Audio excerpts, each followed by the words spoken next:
இலங்கை எரிபொருள் சம்பந்தமான பிரச்சனைகளை எதிர்கொண்டு வருகின்ற நிலையில் இலங்கையில் இருக்கக்கூடிய மக்கள் மிகப்பெரிய ஒரு சிக்கல்களை எதிர்கொண்டு வர நிலையில் ஈரான் ஒரு விசேட அறிவிப்பினை வெளியிட்டிருக்கிறது. அதாவது இன்றைய தினம் அந்த விசேட அறிவிப்பினை வெளியிட்டிருக்கிறது. எங்கே அப்படின்னு சொன்னால், கொழும்பில் இருக்கக்கூடிய ஈரானிய தூதரகத்தில் இருக்கக்கூடிய ஈரானுடைய விசேட தூதுவராக இருக்கக்கூடியவர் அலி ரைசா அவர் இன்றைய தினம் இந்த விசேட ஒரு ஊடகவியலாளர் மாநாட்டில் இந்த அறிவிப்பினை வெளியிட்டிருக்கிறார். அதாவது இலங்கைக்கு தேவையான மசகு எண்ணெய் உள்ளிட்ட அத்தியாவசிய பொருட்களை இலங்கைக்கு கொடுக்கறதுக்கு ஈரான் ரெடியாக இருக்குது அப்படின்னு சொல்லியிருக்கிறாரு.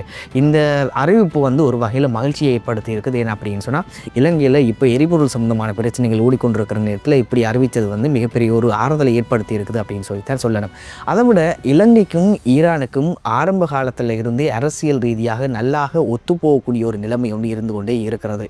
இது ஏன் சொல்கிறேன் அப்படின்னு சொன்னால், இதை சொல்கிறதுக்கு 3 மெயினான ரீசன்கள் இருக்குது. அதாவது ஆரம்பத்தில் ஈரான் இலங்கைக்கு நிறைய ஹெல்ப்புகளை பண்ணியிருக்குது. அதில் ஹைலைட்டாக பண்ணியிருக்கக்கூடிய ஹெல்ப் உமா ஓயா திட்டம் அப்படின்னு சொல்கிற ஒரு திட்டம். இது பல மில்லியன் ரூபாய் செலவில் ஈரானுடைய ஸ்பான்சரில் செய்யப்பட்ட ஒரு திட்டமாக இருக்குது. இதை திறந்து வைக்கிறதுக்காக அதாவது 2024 ரணில் விக்ரமசிங்கே இருந்த டைமில் பார்த்திங்கன்னு சொன்னால், ஈரானுடைய அந்த நேர ஜனாதிபதி, அதாவது முன்னாள் ஜனாதிபதியான இப்ராஹிம் ரைசி இலங்கைக்கு வருகை தந்திருந்தார். அவர் இந்த திட்டத்தினை ஓப்பன் பண்ணி வச்சிருந்தார் அப்படின்னு சொல்கிறதும் குறிப்பிடத்தக்கது. ஈரானுடைய ஜனாதிபதி அப்படின்னு சொன்னால், அந்த நேரம் அவர் இலங்கைக்கு வந்திருக்கார் அப்படின்னு சொன்னால், இது மிகப்பெரிய ஒரு விஷயமாக அனைவராலும் பேசப்பட்ட ஒரு விஷயமாக இருக்கிறது.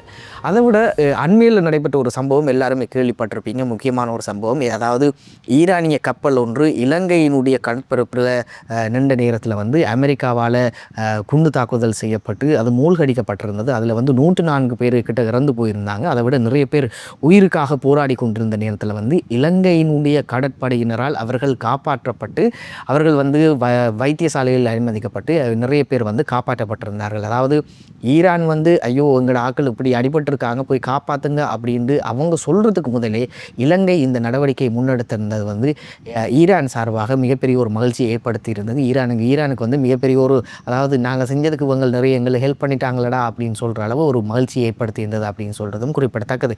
இப்படியான நிலையில் அடுத்த இன்னொரு முக்கியமான ஒரு விஷயம் என்ன அப்படின்னு சொன்னால், அண்மையில் நடைபெற்ற ஒரு முக்கியமான ஒரு விஷயம். அதாவது அமெரிக்கா ஒரு கோரிக்கையை விடுத்திருந்தது இலங்கைக்கு. என்ன கோரிக்கை அப்படின்னு சொன்னால், அமெரிக்காவினுடைய போர் விமானங்களில் இலங்கையில் தயாரிக்கிறதுக்கு ஒரு அனுமதியோடு கேட்டிருந்தது. ஆனாலும் இலங்கை அதை நேரடியாகவே இல்லை எங்களால் முடியாது அப்படின்னு ரிஜெக்ட் பண்ணியிருந்தாங்க. ஏன் அப்படின்னு சொன்னால், நாங்கள் இந்த போரில், அதாவது அமெரிக்காவுக்கும் ஈரானுக்கும் இடையில் இடம்பெறக்கூடிய இந்த போரில் நாங்கள் நடுநிலைமை வகிக்கிறதுக்கு விரும்புகிறோம் அப்படின்னு இதை இலங்கை ரிஜெக்ட் பண்ணியிருந்தது. இதன் அடிப்படையிலையும் கூட ஈரானுக்கு இதுவும் பிடிச்சு கொண்டுச்சு அப்படின்னு சொல்கிற மாதிரி தான் சொல்லணும்.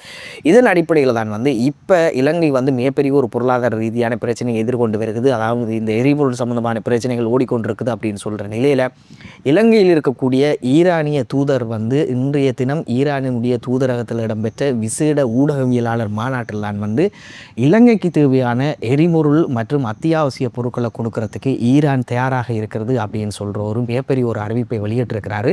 இந்த விஷயம் இப்போது இலங்கை உட்பட உலக நாடுகள் அனைத்திலும் பரவலாக பேசப்பட்டு கொண்டிருக்கிறது. ஏன் அப்படின்னு சொன்னால், எந்த நாடுகள் சம்பந்தமான விஷயங்கள்லையுமே ஈரான் இன்னுமே ஒரு விஷயத்தை கதைக்க வெளிக்கிடாத நிலையில் இலங்கை பற்றி ஹைலைட்டாக கதைச்சிருக்கிறது மிகப்பெரிய ஒரு விடயமாக பார்க்கப்பட்டு கொண்டிருக்கிறது. இதன் அடிப்படையில் ஒரு வகையில் இலங்கையில் இருக்கிறவங்களுக்கு ஒரு மகிழ்ச்சியான செய்தி. ஏன் அப்படின்னு சொன்னால், மசகு எண்ணெய் சம்மந்தப்பட்ட விஷயங்களில் மசகு எண்ணெய் திரும்ப இலங்கைக்கு வந்துச்சு அப்படின்னு சொன்னால், இது இப்போ இருக்கிற விலையை விட கொஞ்சம் விலைகள் குறையிறதுக்கான சந்தர்ப்பங்களும் இருக்கிறது.